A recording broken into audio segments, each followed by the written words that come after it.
Welcome to the first video log for Term 4 2017 Diploma of Youth Work. We're doing a unit on Aboriginal and Torres Strait Islander cultural safety. Here I am down here in beautiful Throsby Creek, runs into Newcastle Harbour. I thought appropriate to get out of the classroom today. We're looking at Aboriginal and Indigenous issues or history or working with Aboriginal people. I thought it probably better to get out of the confines of the classroom.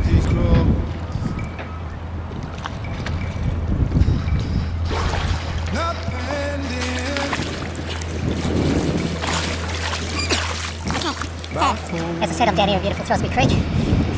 Hopefully you can pick up the volume here.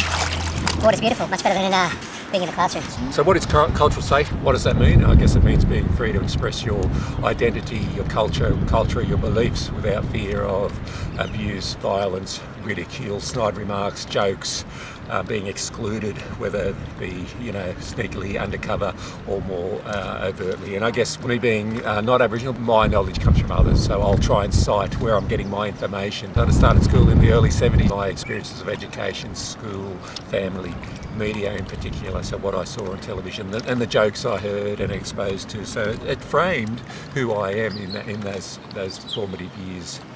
So for me, it's an ongoing process, and I guess that's what cultural, being able to work across diversity, is getting a sense of who you are, what shaped you.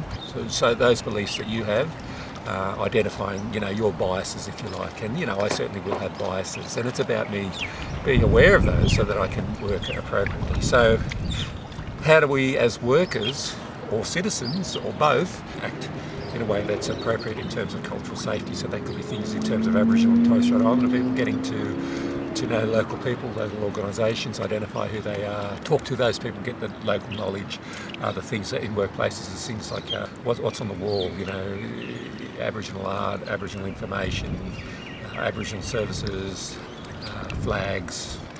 The way that you, in a TAFE context, set up a classroom is reflecting of different cultural biases and perspectives, and I'll let you interpret that. But I guess for me it's the idea of the circle versus rows, acknowledgement of country appropriately, things like language, trying to learn a little bit more about language, learning the local history, and that's certainly something that I pursue, and hence sitting here in Throsby Creek, that idea of the local history. So in this area where I'm sitting now, first Australians would have hunted, gathered. I think there were fish traps of some description in this area.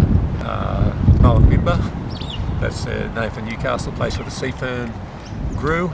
Our session with Johnny earlier in the year up at near the Tree of Knowledge, so that's a significant site, and the videos there that we made with Johnny is also very relevant to this subject as well. So touched on a little bit about cultural safety, what it is, the idea of people being free to express who they are without fear of retribution, violence, mocking, intimidation, without fear of being bullied.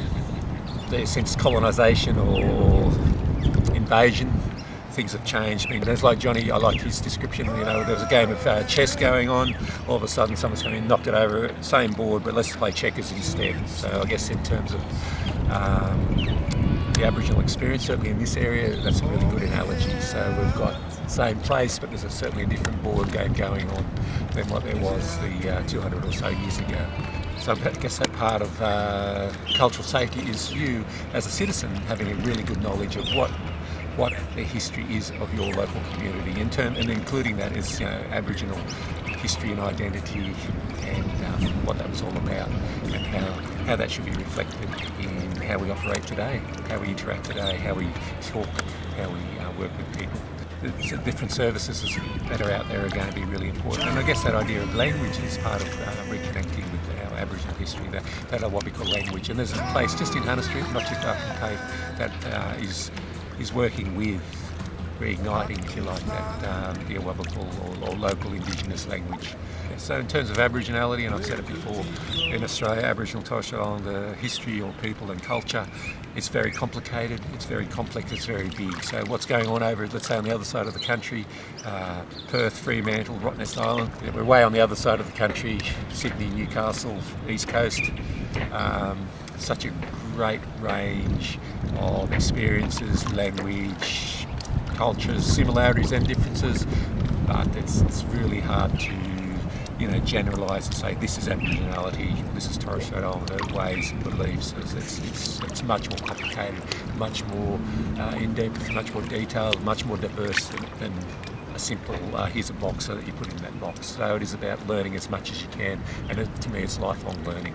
You're always connecting with people and learning with people, and in these videos I'll try and mention some of the resources out there, but by all means what I want you guys to do is tell me your stuff, whether you email me, ring me, or put in your answers. This is what I know, this is my experiences, and certainly there's a number of you people in the class members who are Aboriginal and Torres Strait Islander people, so obviously your knowledge and experience is going to be much more valued, if you like, or diverse or greater than me in many ways. So as I said, I'll reference where I can, where I'm getting my information. So I'm sitting here in Torres Creek because I know from what I've read, speaking of what Johnny Esther said, from his research out of the library, out of the university, that this is a really significant place, the Hunter River, or Kokan, I think it was known as Kokan. It's a place of life.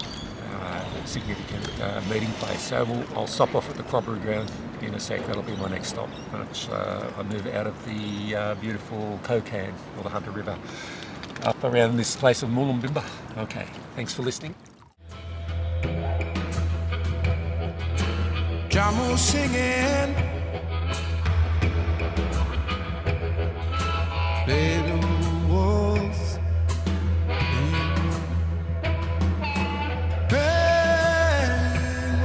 You said to me.